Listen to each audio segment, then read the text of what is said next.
Hi class, this is the video for chapter 1 and this is going to be very short. This will just be like 10-15 minutes.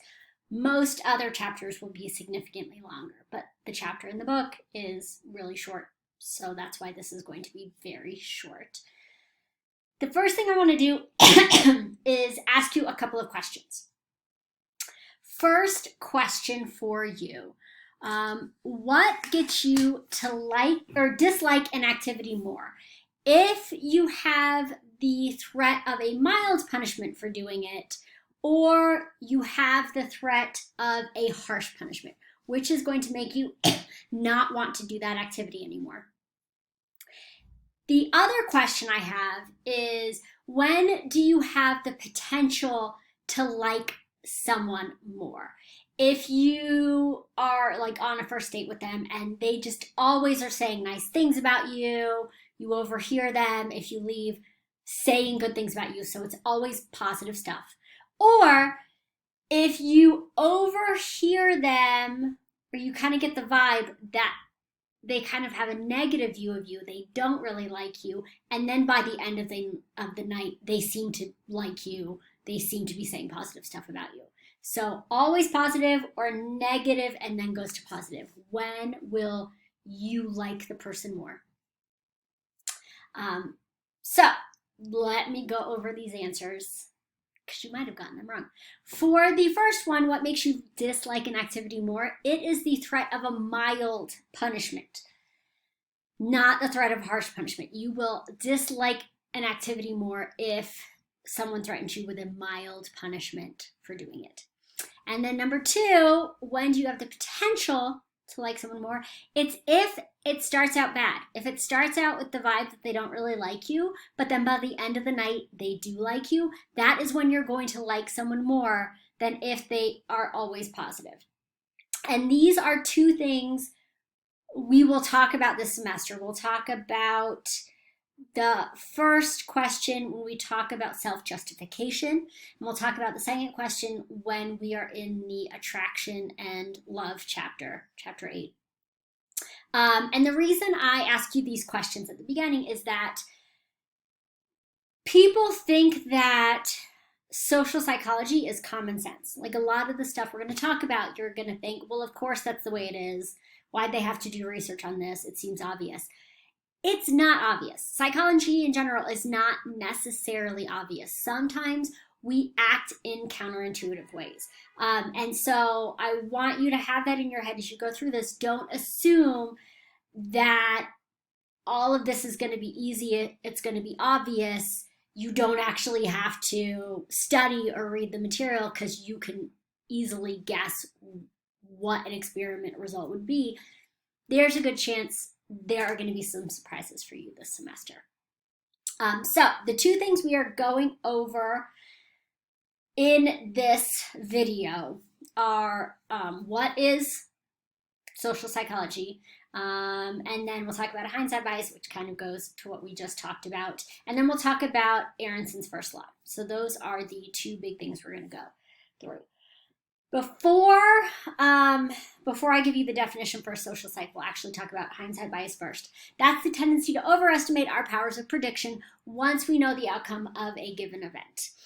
After the fact, like after you learn about self-justification, which is why mild punishment would work better than a harsh punishment to get people to actually stop doing something. Once you know how something worked out, it's easy to say, duh, that's obvious. I would have known it all along.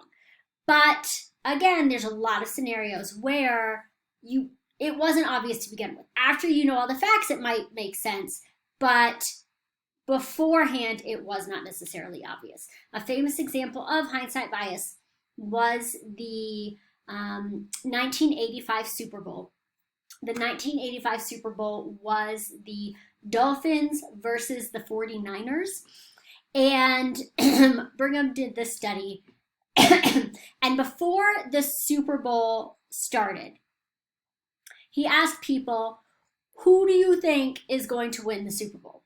Before the Super Bowl started, this was back when the Dolphins were a really good team, 81% of people, oh, hold on, let me get rid of that. 81% of people thought that it was going to be the Dolphins who were going to win.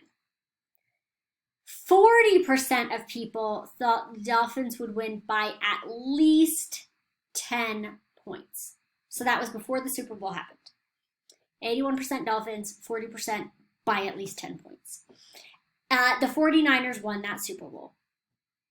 1 week after the Super Bowl, Brigham went back to the participants and said, do you remember what you told me? Do you remember who you said was going to win the Super Bowl? 1 week later, you had 58% of people who remembered saying 49ers. Beforehand, 81% said Dolphins will win. 1 week after the Super Bowl, 58% of people said, I told you it was going to be the 49ers. I knew the 49ers were going to win. Nobody remembered saying Dolphins by 10. This is the hindsight bias. And by the way, the final actual score of the Super Bowl, the 49ers won 38-16. So it was a blowout for the 49ers when the assumption was the Dolphins would win.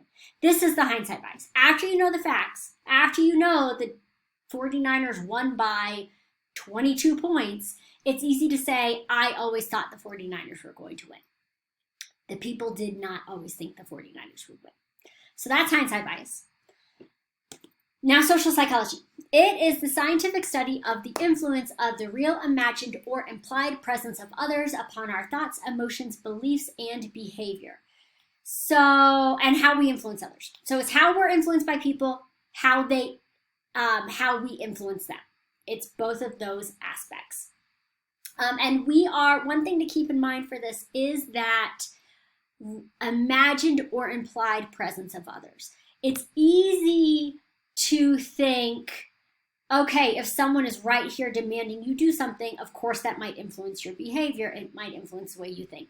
It's the subtle ways that we are influenced by other people that are going to be really important to keep an eye out for. It's not always obvious how you're being influenced by other people, but we are continually being influenced by people. Just the fact we are social animals, as the title of your book says. We are influenced by others, whether they are in front of us or whether we just have what we know they would think in the back of our minds. So keep that in mind. And then finally, one thing that we will go back to several times this semester is Aronson's first law. So your book is written by two people. It's a father-son combo. You have Elliot Aronson, who wrote all the previous editions of this book, and then he brought on his son, Josh, who's also a well-known psychologist, to co-author this edition of the textbook. So Aronson and Aronson, there are two authors, but both of them have the last name Aronson. It can be confusing. But Aronson's first law is people who do crazy things aren't necessarily crazy. And by the way, I'm not a big fan of using crazy in a derogatory way like this, but this is what his first law is. Just because someone does something that seems out of the ordinary doesn't mean they themselves are not normal people. And so when someone does something that seems illogical, that seems strange, don't just assume it's who they are. Look at what is happening in the environment that might have influenced why they are acting this way. And the example, your textbook was published in 2019. And so the example in the book was the Comet Ping Pong example, which was, this was during the 2016 presidential election between Trump and Clinton. And there was the precursor to QAnon. There was this conspiracy theory that certain Democratic officials were secretly running a child trafficking ring to use them as sex slaves, and then to also get something from their blood to help them live a long time. I don't know. It's illogical. And the idea was that Clinton was one of the leaders of this underground child trafficking ring. And Trump was going to save these children. And so the man who owns Comet Ping Pong, which is a pizza slash arcade in Washington, D.C., was a Clinton supporter. And so there was this conspiracy theory that the basement of Comet Ping Pong was being used to help traffic these children. And so a Trump supporter from North Carolina threw his gun in his car and drove to Comet Ping Pong to save these children. Fired his gun inside this pizza place. Spoiler alert, there were no children in the basement because that theory was not true. And so he got arrested. I think he ended up pleading guilty, went to jail. And when this happened, a lot of news reports were talking about this crazy guy and what sort of crazy person is going to drive across state lines, who's actually going to think there's kids hidden in this pizza place who are getting trafficked. There were, after this happened, if you look at QAnon, there's a whole lot of people that will believe really absurd things. And so when Comet Ping Pong happened, a lot of people said, oh, it's just a crazy guy. The problem, if you take that perspective, crazy people do crazy things, is that you are not addressing the social factors, the environment that led someone to believe this. And so people are going to keep thinking up similar theories, which is how we ended up with QAnon, which is how we ended up with the insurrection. If you don't address the beginning social environment that can lead to abnormal behavior, you're going to keep getting the abnormal behavior. And so when you look at people nowadays who believe in QAnon, people who believe the 2020 election was stolen, if you look at those people and say they're just crazy, they're just too out there, you're going to keep getting people who believe similar things and who act in progressively more illogical ways. You have to look at the situation that led to it to understand what causes people to do what they do. That's the idea of Aronson's first law. Look situationally, don't just look dispositionally. So you've got to think about the situationalism versus dispositionalism. The situational view of human behavior is the ways that social context influence what we do. It's basically the foundations of what we study in social psychology. You have to look at the social situation.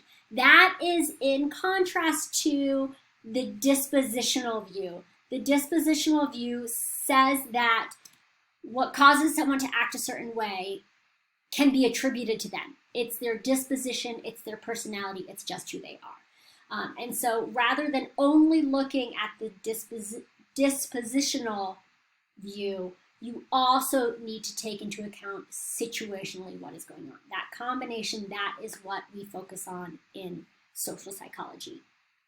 And that is it for this chapter.